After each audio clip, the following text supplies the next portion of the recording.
Mi hermana me culpó por su divorcio por haberle advertido antes de casarse. Mi familia me dio la espalda y me excluyó, no sabían que años después volverían a buscarme.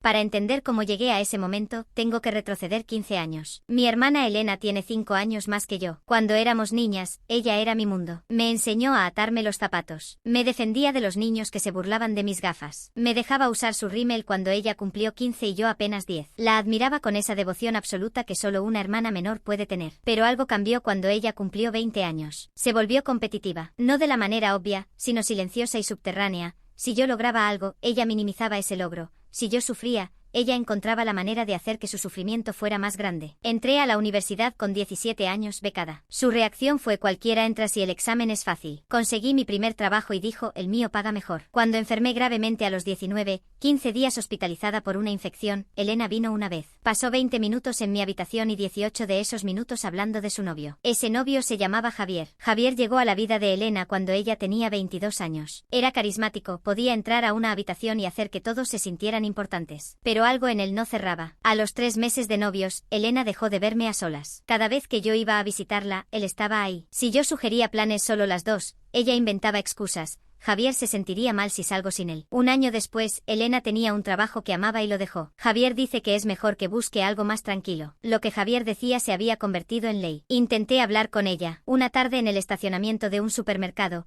le dije que me preocupaba verla tan dependiente. Su rostro cambió. Por un segundo vi miedo. Luego se transformó en furia. No entiendes nada. Tú nunca has tenido una relación seria. No sabes lo que es construir algo con alguien. Sabía reconocer las señales de alerta porque las había estudiado por mi cuenta, después de ver a una amiga del instituto desaparecer lentamente detrás de un novio controlador. Pero Elena no quería escuchar. Cuando Javier le pidió matrimonio en una cena familiar, todos aplaudieron. Yo sonreí, brindé. Esa noche en el baño, me pregunté si estaba viendo algo que los demás no veían o si estaba inventando problemas. Decidí que era paranoia mía. Me equivoqué. La boda fue 6 meses después del compromiso. 2 horas antes de la ceremonia, Elena me pidió que la ayudara a vestirse. Estábamos solas. Yo ajustaba los botones de su espalda cuando ella dijo, sin mirarme: Javier no quiere que sigas viniendo tanto a casa después de la boda. Él dice que soy demasiado dependiente de mi familia y que necesito espacio para construir mi matrimonio. Solté el vestido y di la vuelta para mirarla de frente. Voy a tu casa 2 veces por semana. Vivo a 15 minutos. No es que esté durmiendo en tu sofá. No es personal, Carla. ¿Cómo que no es personal? Él está decidiendo cuándo puedes ver a tu hermana. Los matrimonios necesitan límites. Los matrimonios no necesitan que aíslen a la esposa de su familia. El ambiente se tensó. Elena me miró con algo que nunca había visto en sus ojos. Hostilidad fría, definitiva. Si no vas a apoyarme, puedes salir. Me quedé en silencio. Terminé de abrocharle el vestido. Salí. Me senté en una silla del pasillo hasta que empezó la música. Los primeros 2 años de matrimonio, por fuera todo parecía normal. Fotos en redes sociales, viajes a la playa, cenas familiares donde Javier era el alma de la fiesta. Mi madre lo adoraba. Pero yo veía las grietas. Las veía en que las visitas se espaciaron.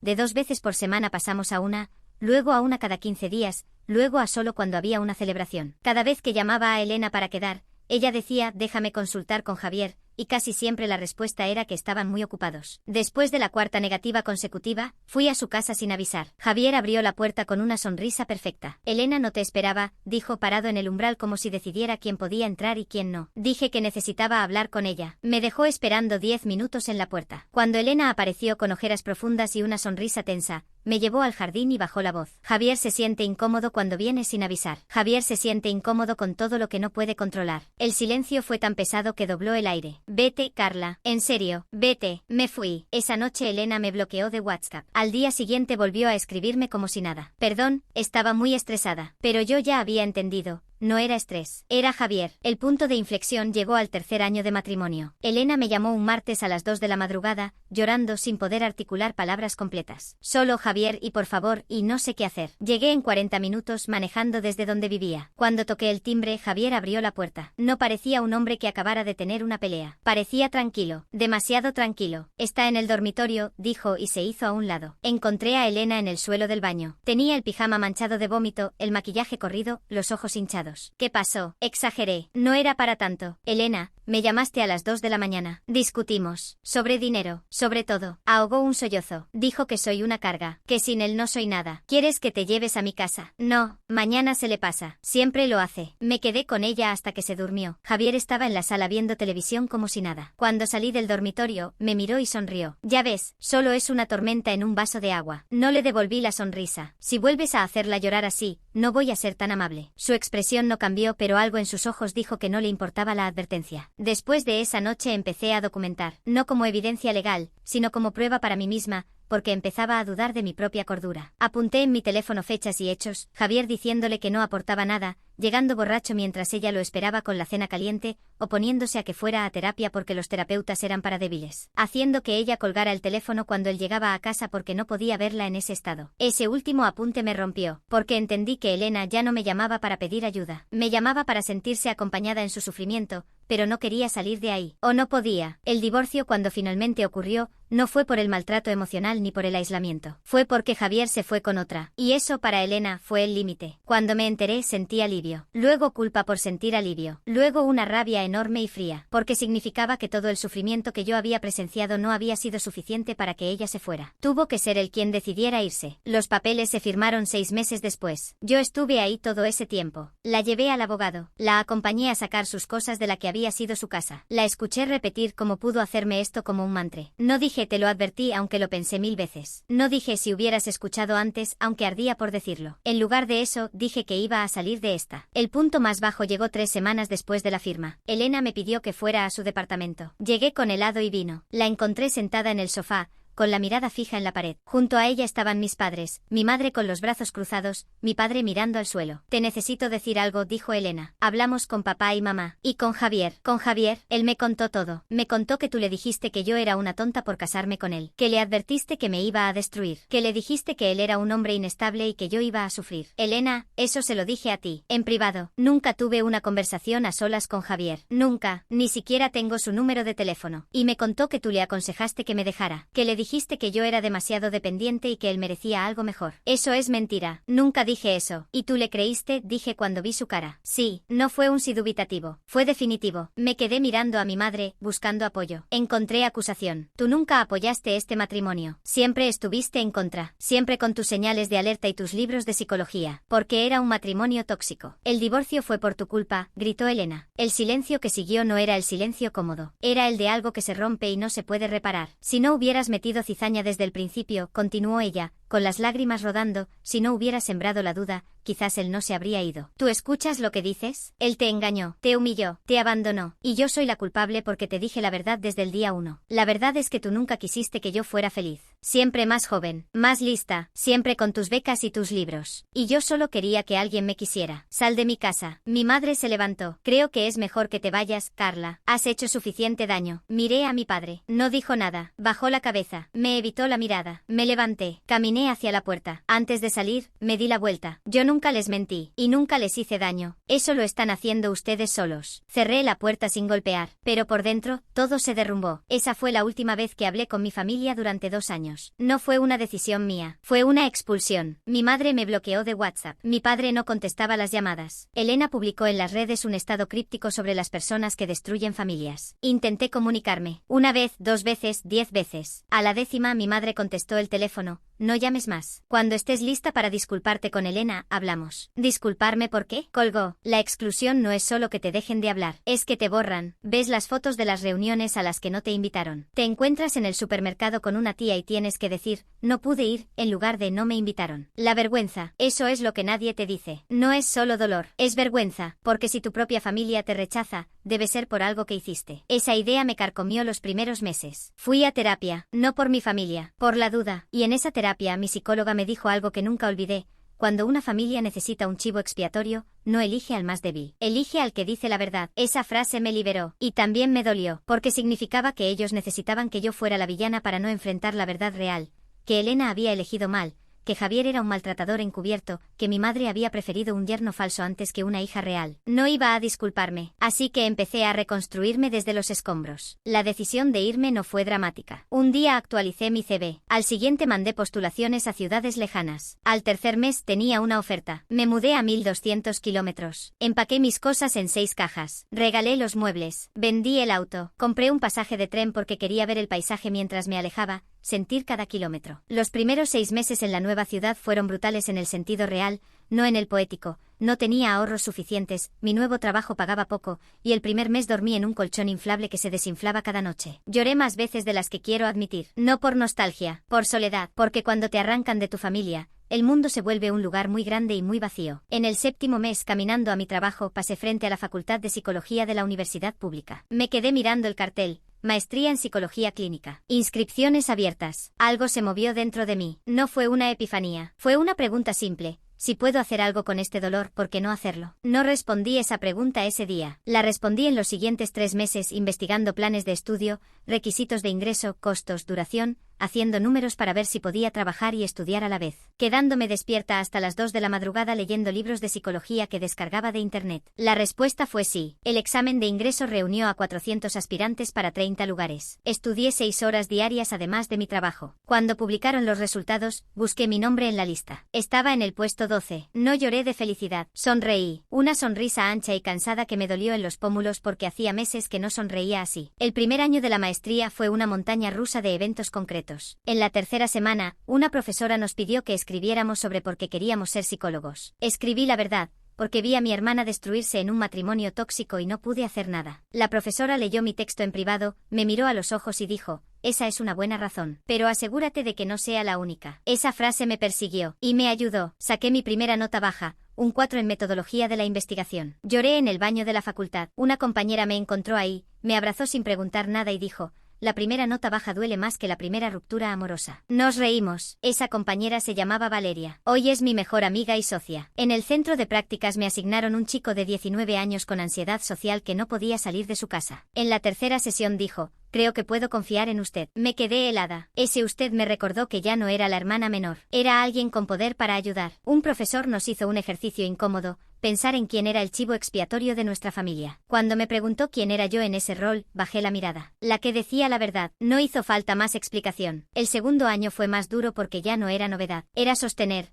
Trabajar 8 horas, estudiar 4, ver pacientes en práctica 6 horas a la semana, dormir 5. Hubo un momento en el segundo cuatrimestre en que quise dejar todo. Estaba en mi colchón con 3 parches, un trabajo parcial sin entregar y una factura de luz impaga sobre la mesa. Pensé en la noche en que Elena me echó de su casa. Pensé en la cara de mi madre, el silencio de mi padre. Y pensé, no voy a permitir que me borren 2 veces. La primera fue su decisión. La segunda sería la mía si me rindo. Abrí el cuaderno. Terminé el trabajo parcial a las 4 de la mañana. Dormí 2 horas. Fui a clase. Aprobé con 7. El tercer año fue el de la especialización. Elegí terapia de parejas y familia cuando todos mis compañeros elegían neuropsicología o psicología infantil. No les expliqué mi razón real. Quería entender cómo una mujer inteligente puede quedarse años con un hombre que la destruye. Quería entender cómo una familia puede elegir al agresor antes que a la persona que señala la verdad. Quería entender las dinámicas de poder, control, lealtad y miedo. La especialización fue reveladora. Aprendí sobre patrones de triangulación, como el que Javier usó cuando me convirtió en la mala del cuento ante Elena. Aprendí sobre chivos expiatorios y sobre cómo las familias disfuncionales necesitan un enemigo externo para no mirar sus propias heridas. Cada clase era un espejo que dolía y fortalecía al mismo tiempo. Me gradué con honores. Ver mi nombre en el cuadro de honor fue uno de los mejores momentos de mi vida. No por el reconocimiento, porque significaba que había salido del agujero. Mis padres no estuvieron en la ceremonia. No sabían que me había graduado. No sabían que había estudiado psicología. No sabían nada de mi vida en 4 años. Valeria me llevó a cenar. Brindamos con vino barato en un restaurante chino. ¿Y ahora qué?, me preguntó. Ahora construyo. Los primeros 2 años como terapeuta fueron duros, no por falta de pacientes, sino porque cada pareja que entraba por mi puerta me recordaba a Elena y Javier. La mujer que justificaba los gritos de su marido. El hombre que aislaba a su esposa de su familia. Al principio me costaba mantener la neutralidad, pero la formación me había enseñado que la gente solo sale de una relación tóxica cuando está lista. No antes, por mucho que duela verlo. Un caso en particular me marcó. Una mujer de 35 años, llamémosla Marta, 3 hijos, 10 años de matrimonio con un hombre que la había aislado de sus amigas, de su familia, de su trabajo. Ella lo defendía. Es que él es muy celoso. Pero es porque me quiere. Un día llegó con un ojo morado y dijo que se había caído. 6 meses después, Marta dejó a su marido. Me llamó por teléfono llorando. No sabía que se podía vivir sin miedo. Esa llamada me mostró que mi dolor podía servir para algo. Que las horas de estudio, las noches sin dormir,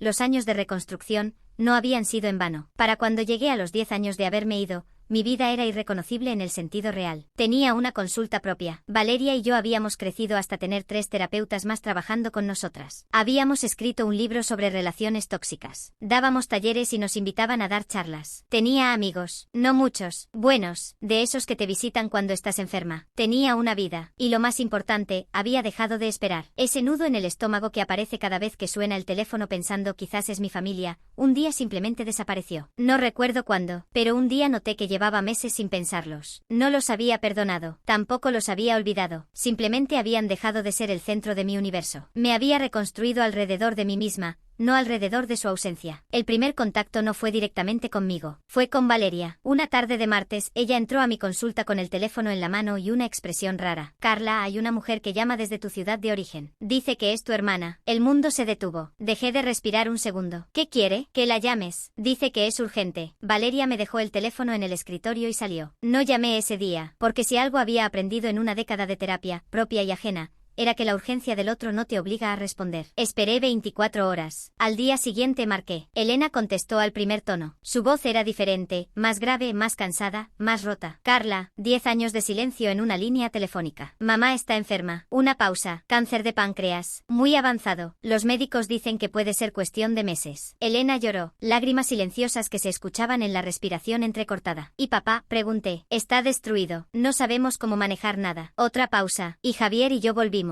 Eso sí me dejó sin aire. ¿Qué? Volvimos. Hace 2 años. Es complicado. Pero ahora lo que importa es mamá. Respiré. ¿Por qué me llamas después de 10 años? Porque mamá quiere verte. Antes de que sea tarde. ¿Y tú? ¿Tú quieres verme? Silencio largo. No lo sé. Pero mamá sí. Esa honestidad, al menos, se la reconocí. Colgué y me quedé mirando la pared. Mi madre tenía cáncer. Mi hermana había vuelto con Javier. Mi padre estaba colapsado. Me llamaban porque me necesitaban. Parte de mí quería comprar el primer pasaje y llegar corriendo, abrazarla, llorar todas las lágrimas. Pero otra parte, la que había construido con terapia y años de trabajo, dijo alto. No iba a volver como la hermana menor que necesita aprobación. No iba a volver como la hija que ruega por amor. No iba a volver a pedir disculpas por algo que no hice. Pasé 3 días pensando. Llamé a mi terapeuta, que me hizo la pregunta que lo cambió todo. Carla, si volvieras, ¿en qué rol volverías? No como hija, como profesional. Soy psicóloga especialista en dinámicas familiares. Mi madre está enferma. Mi hermana está en una relación que yo identifiqué como tóxica hace 15 años. Vuelve con herramientas, no con heridas abiertas. Esa noche no dormí, pero al amanecer, supe lo que iba a hacer. Llamé a Elena al día siguiente. Voy a ir, pero con condiciones. ¿Qué condiciones? No voy a quedarme en la casa familiar. Buscaré mi propio alojamiento. No voy a participar en conversaciones donde se hable del pasado a menos que sea en un contexto terapéutico con reglas. Y si la situación se vuelve tóxica, me voy. Sin culpa. ¿En un contexto terapéutico? ¿Ahora eres terapeuta? Sí, especialista en terapia de parejas y familia. Así que muy en serio. Silencio. Está bien, lo que tú digas. Solo ven. Compré el pasaje para 2 semanas después. No porque no pudiera antes, sino porque tenía pacientes que dependían de mí y necesitaba prepararme mentalmente. El viaje fue largo. 13 horas de tren mirando por la ventana, viendo cómo el paisaje cambiaba de montañas a llanuras a ciudades. 13 horas recordando el viaje de ida, 10 años atrás, cuando huía con 6 cajas y un colchón inflable. Ahora volvía con una maleta, un título y un poder que ellos no sabían que yo tenía. Fui directamente a un Airbnb que había alquilado, un departamento pequeño a 15 minutos del hospital. Mi territorio, mis reglas. Me instalé, me cambié de ropa y fui a la casa familiar. Mi padre abrió la puerta. Envejeció, el pelo gris, los hombros caídos, las ojeras profundas. Me miró, abrió la boca. No salió nada. Papá, su barbilla tembló. Me abrazó. Un abrazo débil, frágil. No lloré, pero estuve cerca. Entré. Mi madre estaba en el comedor. Delgada, muy delgada. El cáncer la había encogido. Sentada en la misma silla de siempre, con la misma taza de té de siempre. Carla, siéntate. Me senté frente a ella. Mamá, necesito que hablemos antes de que pase cualquier otra cosa. No voy a fingir que los últimos 10 años no pasaron. No voy a sentarme aquí y actuar como si ustedes no me hubieran echado por algo que no hice. No busco una disculpa ni que reconozcan nada. Pero tampoco voy a permitir que me traten como la hija que se fue sin razón. Si quieren que esté aquí durante tu enfermedad, voy a estar. Pero en mis términos. Mi madre iba a protestar. La tos la interrumpió, seca, profunda, dejándola sin aliento. Cuando pudo hablar, dijo, está bien. Elena, que había llegado mientras yo hablaba, se giró hacia ella. Mamá, dije que está bien. Si Carla puede ayudarnos, que nos ayude. A su manera. La primera semana fue extraña. No mala, extraña. Iba al hospital con mi madre. Hablaba con los médicos y entendía lo que decían. Ayudaba con las comidas. Hacía los turnos de noche cuando mi padre necesitaba dormir. Pero evitaba a Elena. Ella llegaba cuando yo me iba. Yo llegaba cuando ella se iba. Un baile calculado. Hasta el día 9. Mi madre tuvo una crisis de dolor. La llevamos al hospital de urgencia. Mi padre estaba tan alterado que los enfermeros tuvieron que sentarlo. Elena y yo nos quedamos en la sala de espera. Silencio incómodo. 10 años sin hablar, sentadas una al lado de la otra. ¿Por qué volviste con Javier?, pregunté. La pregunta la golpeó. Miró sus manos. Las retorció. Porque no supe estar sola. Esa honestidad me sorprendió. Esperaba una defensa. Recibí una confesión. Nunca pediste disculpas por lo que me hiciste. No sé si sé cómo. Empieza por reconocer que lo que pasó no fue mi culpa. Elena me miró con los ojos rojos de años, no de llanto reciente. Javier me dijo que tú le habías dicho que me dejara. Ya sé lo que te dijo. Y ya te dije que es mentira. Lo sé. La palabra cayó como una piedra en un estanque. ¿Lo sabes? Lo supe desde siempre. En el fondo. Pero me daba más miedo enfrentar la verdad que culparte a ti. Si admitía que Javier mentía,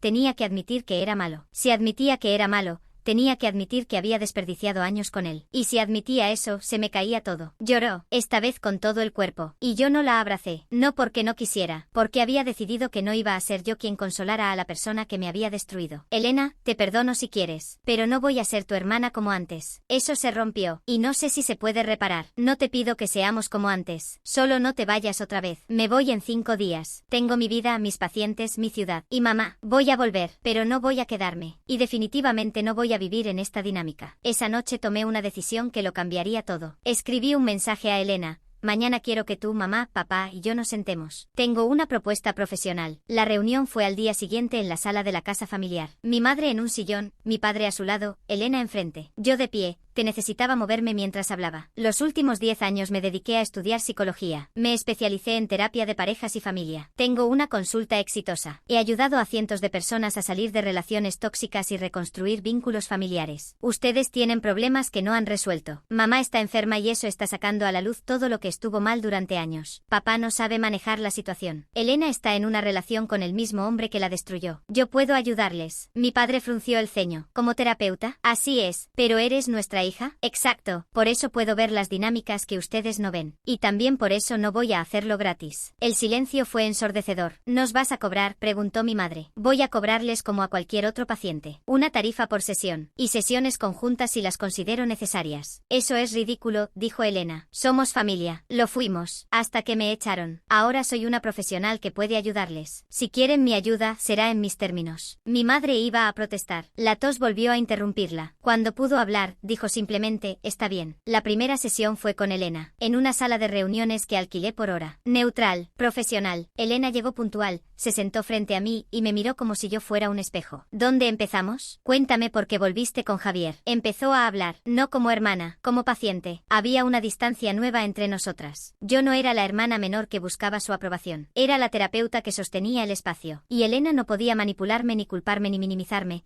porque yo tenía el poder de la sesión, el poder de decir terminamos aquí. No voy a mentir, disfruté cada segundo. No de manera sádica. Disfruté la claridad, la sensación de que por primera vez en mi vida, mi familia me veía como yo siempre necesité ser vista, no como la villana, no como el chivo expiatorio, no como la hermana menor, como una autoridad. Las sesiones continuaron, con mi madre primero, luego con mi padre, luego con Elena otra vez. A la tercera sesión con mi madre, ella finalmente lo dijo. Te echamos porque nos dabas miedo. No el miedo de que nos hicieras daño. El miedo de que tuvieras razón. De que Javier fuera malo. De que Elena hubiera cometido un error. De que nosotras como madres hubiéramos fallado al no verlo. Y por eso fue más fácil culparme a mí. Fue más fácil. Sí. ¿Y ahora? Mi madre me miró por primera vez sin máscara. Ahora sé que estuvo mal. No fue una disculpa perfecta. Ni siquiera cerca. Pero fue un comienzo. Y yo no necesitaba más. Porque ya no estaba ahí para que me pidieran perdón. Estaba ahí para demostrar una cosa, que podía estar en la misma habitación que ellos sin romperme. Mi padre fue el más difícil, no porque fuera hostil, sino porque no sabía hablar de emociones. Había pasado 60 años tragándose todo. En la segunda sesión se derrumbó. Yo debería haberte defendido, pero no supe. Nunca supe cómo enfrentar a tu madre. Y cuando ella decidió que te fueras, la seguí. Como siempre. Papá, no necesito que me pidas perdón. ¿Qué necesitas entonces? Que me veas, no como la hija que se fue, como la persona que soy ahora. Me miró. Esta vez de verdad, te veo, y me siento orgulloso. Esa frase me pegó más de lo que esperaba, porque no la necesitaba, pero la recibí. La última sesión con Elena fue diferente. Habíamos tenido 3 sesiones individuales. En la tercera, ella había llorado, gritado, culpado, justificado, minimizado. Al final dijo, ¿crees que puedo cambiar? No es mi trabajo creer, es mi trabajo acompañarte si decides cambiar. Y si no decido, entonces también te acompaño. Pero no voy a vivir tu vida por ti. Elena asintió. Secó sus lágrimas. Por primera vez en 15 años me miró sin competencia, sin resentimiento, sin culpa. Te extrañé, dijo. Y yo a ti. Pero eso no significa que debamos volver a ser como antes. Lo sé. Salimos juntas de la sala de reuniones. Ella me dio un abrazo corto, incómodo, pero real. Me fui a mi Airbnb. Preparé mi maleta. Al día siguiente volvía a mi ciudad. Antes de irme, pasé a despedirme de mi madre. Estaba en su cama, más delgada y más cansada que 2 semanas atrás. Gracias por venir. Gracias por dejarme ayudar. ¿Vas a volver? Si pagas las sesiones, sí. Mi madre sonrió. Una sonrisa débil, rendida. Siempre fuiste la más inteligente. No, mamá. Solo fui la que dijo la verdad. Me incliné. La besé en la frente. Y me fui. El tren de vuelta fue diferente al de ida. No miraba el paisaje con miedo ni pensaba en lo que había perdido. Pensaba en lo que había construido. Mi madre estaba enferma. Mi padre estaba roto. Mi hermana seguía en una relación tóxica. Pero yo ya no era parte de su caos. Era la profesional que venía, ayudaba, cobraba y se iba. Y esa era mi victoria. No era venganza. No era perdón. Era dominio. El dominio de saber que podía estar en la misma habitación que las personas que me habían destruido,